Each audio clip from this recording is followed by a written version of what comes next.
अमित शाह ने पश्चिम बंगाल के गवर्नर से बात की है और बड़ी जानकारी आपको दे दें, दरअसल हावड़ा हिंसा पर जानकारी ली गई है। तो बड़ी जानकारी इस वक्त की, गृह मंत्री अमित शाह ने पश्चिम बंगाल के गवर्नर से जिस तरीके की हिंसा हुई है उसको लेकर जानकारी ली है। तो कल रामनवमी के मौके पर पथराव हुआ था हावड़ा में, आज एक बार फिर से पथराव और आगजनी की खबरें आई हैं। अपडेट इस पूरे मामले पर यह कि गृह मंत्री अमित शाह ने इस मामले में अपडेट लिया है और राज्यपाल के साथ बात की। हमारे सहयोगी अमित इस वक्त जुड़ रहे हैं और ज्यादा जानकारी के साथ। अमित, गृह मंत्री ने पश्चिम बंगाल के राज्यपाल से बात की, कितने वक्त पहले ये बातचीत हुई है, क्या अपडेट है? देखिए, थोड़ी देर पहले यह बातचीत हुई है और गृह मंत्री अमित शाह ने राज्यपाल से पूरी ये स्थिति जानी कि किन परिस्थितियों में हिंसा हुई और हिंसा के बाद कानून व्यवस्था राज्य में किस तरीके से कायम हो रही है और क्या काम किए जा रहे हैं। कुल मिलाकर जो संवाद था, संवाद का मूल उद्देश्य यही था कि राज्य में किसी प्रकार की हिंसा न हो और कानून व्यवस्था है पूरी तरीके से वह कायम रहे और हर संभव मदद जो केंद्र सरकार है ऐसी परिस्थिति में अगर स्टेट को लगे तो सहयोग देने के लिए तैयार है।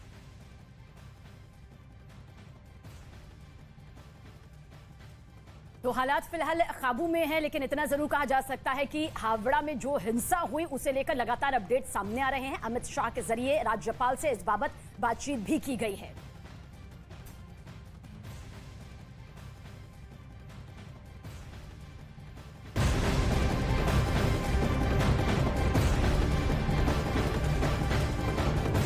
और इस वक्त की एक बड़ी खबर आपको पश्चिम बंगाल के हावड़ा से बता दें, जहां आज एक बार फिर से पत्थरबाजी हुई है। शिवपुर इलाके में पथराव की खबर मिली है, पत्थरबाजी के साथ यहां तोड़फोड़ की भी खबर है। मौके पर भारी संख्या में पुलिस बल की तैनाती मौजूद है। रैपिड एक्शन फोर्स ने फ्लैग मार्च भी निकाला। देखिए, रामनवमी के मौके पर भड़की हिंसा मामले में पुलिस ने अब तक 36 लोगों को गिरफ्तार कर लिया है और इसके साथ ही इस पूरे इलाके में धारा 144 भी लागू कर दी गई है।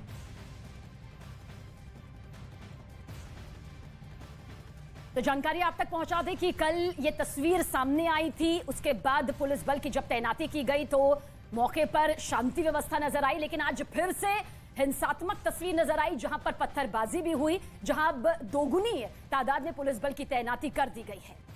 तो बड़ी जानकारी आपको दे रहे हैं। देखिए, कल जिस तरीके से पत्थरबाजी हुई थी, आज एक बार फिर से पत्थरबाजी हुई, जिसके बाद अब वहां पर और ये तस्वीरें आपको दिखा रहे हैं, शुभेंदु अधिकारी उन घायलों से मुलाकात करने के लिए पहुंचे हैं जो इस पत्थरबाजी में घायल हुए।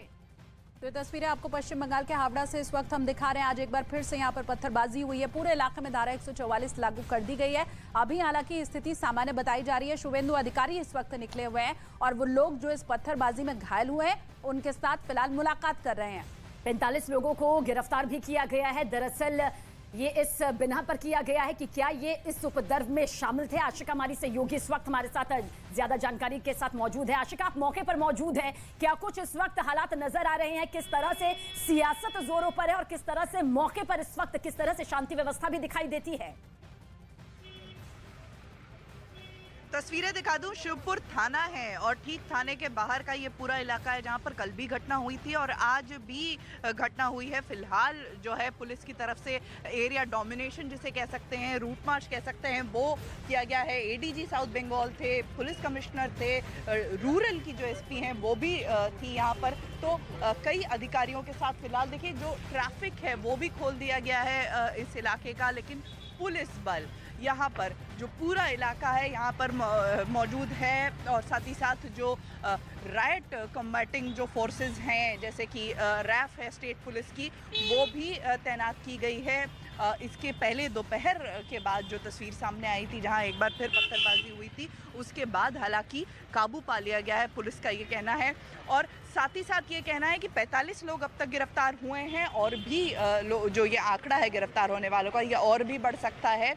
हालांकि अब भी पुलिस स्टेशन की जो तस्वीरें हम आपको दिखा रहे थे, अब भी जो आला अधिकारी हैं, सीनियर ऑफिसर्स हैं, वो अब भी पुलिस स्टेशन में मौजूद हैं और पूरे इलाके पर नज़र बनाए हैं। कॉम्बिंग ऑपरेशन जिसे कह सकते हैं, गली गली में घुस कर के फोर्स जो है वो लोगों को घरों के भीतर रहने को कह रही है। धारा 144 लगाई गई।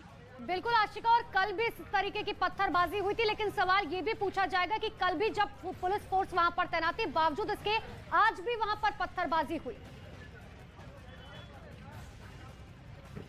बिल्कुल ये सवाल उठना लाजमी है। कल की घटना के बाद हालांकि परिस्थिति पर काबू पाया जा चुका था, लेकिन आज दोपहर बाद फिर वो घटना हुई। इलाके में तनाव कल से ही बना हुआ था, अब भी तनाव बना हुआ है।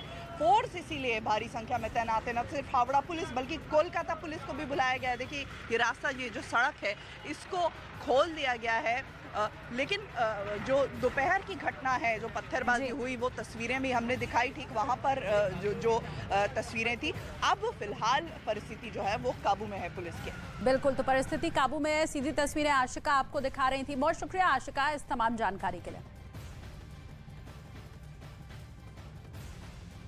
और देखिए, पश्चिम बंगाल में हुई हिंसा पर नाराजगी जताते हुए केंद्रीय मंत्री अनुराग ठाकुर ने ममता सरकार पर जोरदार हमला किया है। बंगाल के चुनाव हो तो उसके बाद भी हजारों लोगों के ऊपर पथराव, आगजनी, बम फेंकना ये आम सी बात बन गई है। और ममता जी के राज में जिस तरह से पत्रकारों पर हमले हुए, शोभा यात्रा रामनवमी की निकालते हुए उन पर पथराव हुआ है, इससे ज़्यादा शर्मनाक और क्या होगा कि अगर पत्रकारों को भी हिंसा का शिकार होना पड़ता है, लहूलुहान होना पड़ता है और राज्य की सरकार मूक दर्शक बन के बैठी रहती है, आंखें बंद करके रखती है, तो उसकी जितनी निंदा की जाए उतनी कम है। तो पूरे घटनाक्रम पर पश्चिम बंगाल विधानसभा में विपक्ष के नेता शुभेंदु अधिकारी का क्या कुछ कहना है, ये भी सुनिए। बहुत खराब है, नाजुक स्थिति है। पूरा एक वार्ड हाथ से निकल गया है। पुलिस साइलेंट है, इतना पुलिस है उधर, पूरा साइलेंट है। 1 बजे से अभी तक चल रहा है। तोड़ फोड़, गुंडागर्दी, फंसा हुआ है बहुत आदमी। और सब जितना भी रियल एस्टेट है, जितना भी अपार्टमेंट है, सबका खत्म कर दिया।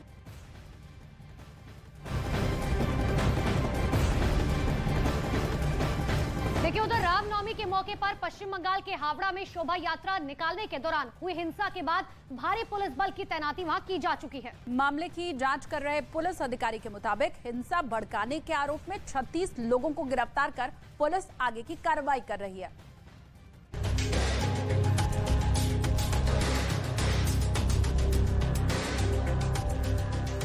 जली हुई गाड़ियां, जगह जगह बिखरे पत्थर, लोगों के चेहरे पर दहशत और सड़कों पर तैनात पुलिसकर्मी। ये तस्वीरें हैं पश्चिम बंगाल के हावड़ा की, जहां रामनवमी के दिन हुई हिंसा के बाद इलाके में तनाव का माहौल है। भारी पुलिस फोर्स तैनात की गई है ताकि हिंसा की वारदात फिर नया रूप न ले ले। बंगाल के हावड़ा में कल यानी रामनवमी के दिन जुलूस निकालने के दौरान भड़की हिंसा में देखते ही देखते शहर धधकने लगा था। छत से लोगों ने पत्थर बरसाने शुरू किए और सड़कों पर खड़ी गाड़ियों को आग के हवाले कर दिया,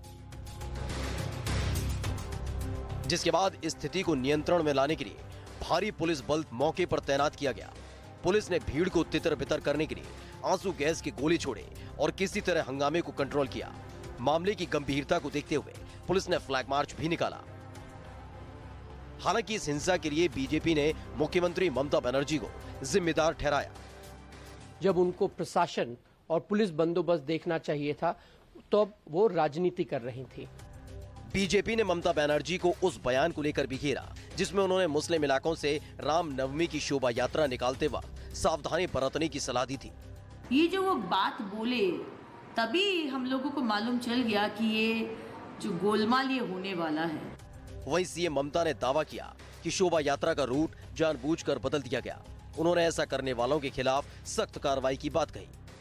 कोनो रकम एक्सक्यूज हमें सुनबो ना। हालांकि हिंसा के बाद हावड़ा में सुरक्षा बढ़ा दी गई। इसके बाद हावड़ा के पुलिस कमिश्नर की मौजूदगी में पुलिस ने उस इलाके में मार्च किया ताकि फिर कोई हंगामा न हो। रामनवमी पर हुई हिंसा के बाद स्थिति भले ही कंट्रोल में आ गई है, लेकिन राजनीतिक गलियारों में इस पर चर्चा का बाजार गर्म है।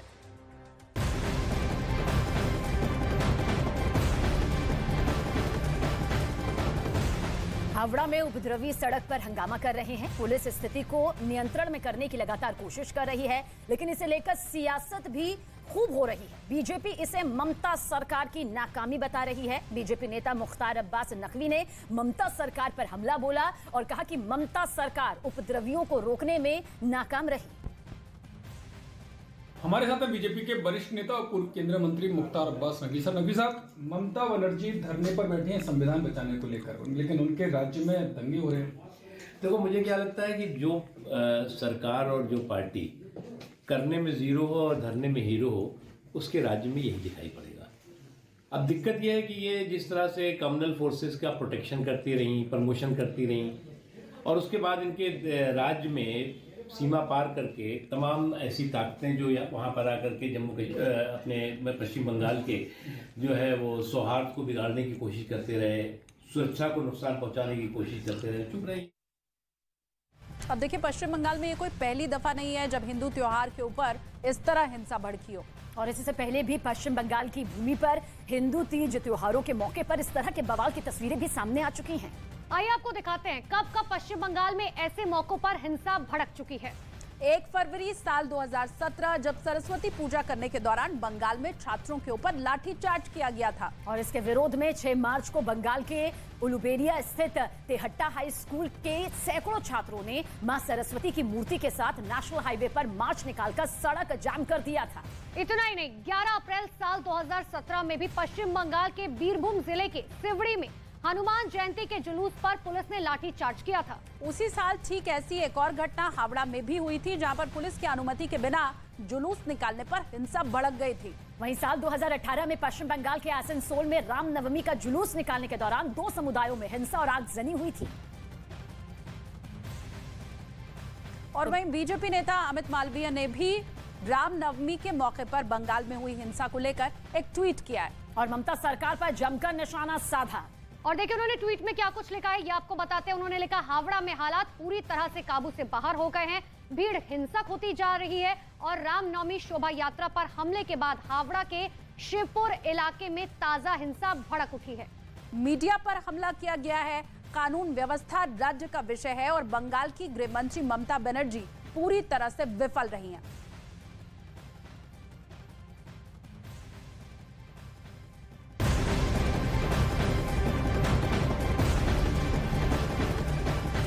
केंद्रीय मंत्री गिरिराज सिंह ने ममता बनर्जी पर तुष्टीकरण की राजनीति करने का आरोप लगाया और साथ ही उन्होंने कहा कि ममता बनर्जी बंगाल में डर का माहौल बना रही हैं। मैं समझता हूं ममता बनर्जी जो खुद भाषण दे रही थी वो देश को शर्मसार करने वाला है, देश के सनातनियों को शर्मसार करने वाला है कि जुलूस शांतिपूर्ण जाए, क्योंकि रमजान का महीना है। तुष्टीकरण का हद जिस समय से उनका बयान आया उसके बाद ही बंगाल में तोड़फोड़ शुरू हुई।